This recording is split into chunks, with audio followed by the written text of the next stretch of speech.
Bueno, escuchábamos, Luisa María Alcalde, secretaria del Trabajo, algunos de los puntos que presentaron esta mañana y que ponen fin a la subcontratación o es el inicio ya de la desaparición de estas empresas fantasma, de toda esta simulación laboral que se mantuvo durante años. Muy buenas noches, bienvenida. Buenas noches, Héctor, con el gusto de saludarte a ti y a todo el auditorio. Finalmente no habrá que esperar porque entiendo que esta misma noche ya quedó publicada la reforma en el Diario Oficial de la Federación. Así es, hace apenas unas horas se publicó en el Diario Oficial de la Federación la regulación en materia de subcontratación o outsourcing. Esto significa que iniciarán a correr los plazos transitorios. Esta reforma es una reforma fundamental que pone orden en materia de subcontratación, que se acaba la simulación, todo esto serie de daños que ha venido generando al mercado laboral, de afectación a los trabajadores, a la hacienda pública, a los institutos de seguridad social.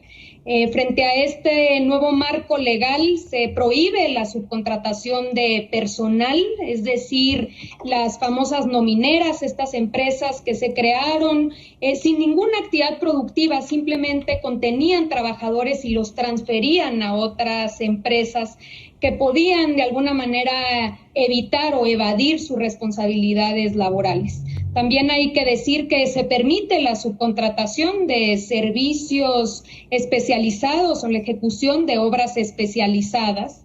Y para poder proveer estos servicios hay que registrarse en un padrón público, transparente, que estará a cargo de la Secretaría del Trabajo. A partir de hoy que se publicó la ley, iniciará un periodo de un mes para que la Secretaría del Trabajo pueda emitir los lineamientos de este registro.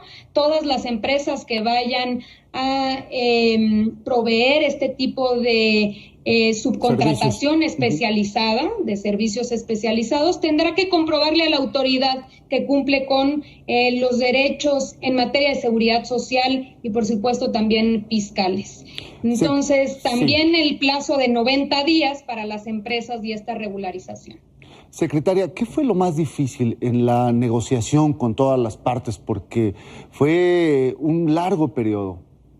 Así es, a partir de noviembre que se presentó la iniciativa del presidente López Obrador en la Cámara de Diputados, inició una serie de mesas de trabajo, de diálogo con el sector privado, con los representantes de los trabajadores del sector obrero. Creo que fue un ejercicio muy constructivo de escucharse con un objetivo común, que era acabar con la simulación y con los abusos en los cuales había caído esta figura durante muchos años.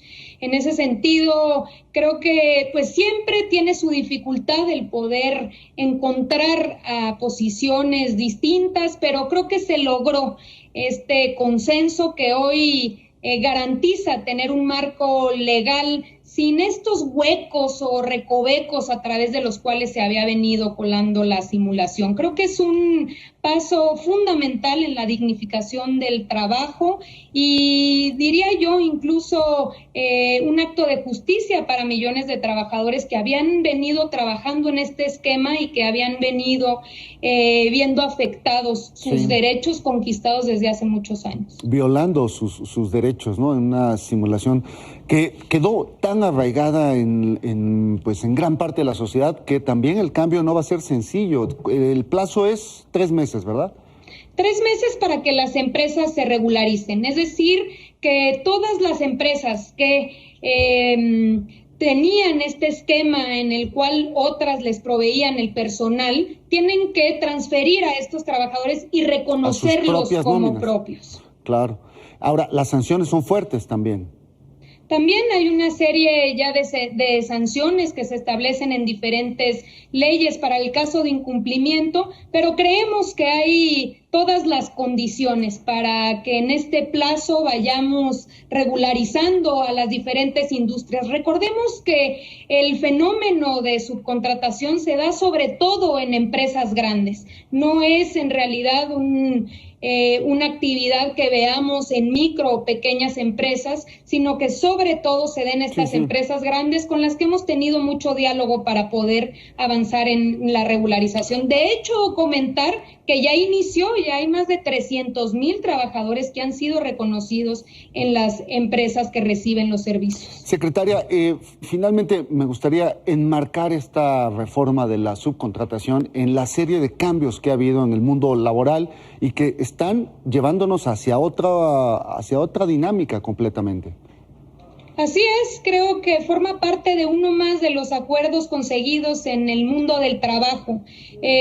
Forma parte de esta serie de acuerdos que están cambiando las condiciones de los trabajadores. Por ejemplo, el tema del salario mínimo, los incrementos fundamentales que se han conseguido a través de consensos. También la reforma laboral en materia de libertad y democracia sindical, el cambio en el sistema de justicia, ha habido una reforma muy importante en el tema de pensiones y también en el propio Infonavit. Entonces, hemos venido avanzando precisamente para lograr mejorar las condiciones de los trabajadores, de las trabajadoras de nuestro país, pero de la mano de los sectores. Y aquí creo que es destacable el caso del sector privado, como hoy se constató en la mañana, estuvo el presidente del Consejo Coordinador Empresarial, pero como él, hay varios empresarios, cámaras empresariales con los que hemos podido avanzar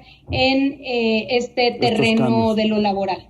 Pues enhorabuena y estaremos pendientes de la aplicación de las dudas que surjan y también de las primeras violaciones en caso de que las haya. Muchísimas gracias, Luisa María Alcalde. Buenas noches. Muchísimas gracias, Héctor. Te mando un fuerte abrazo y estamos en comunicación. Igualmente.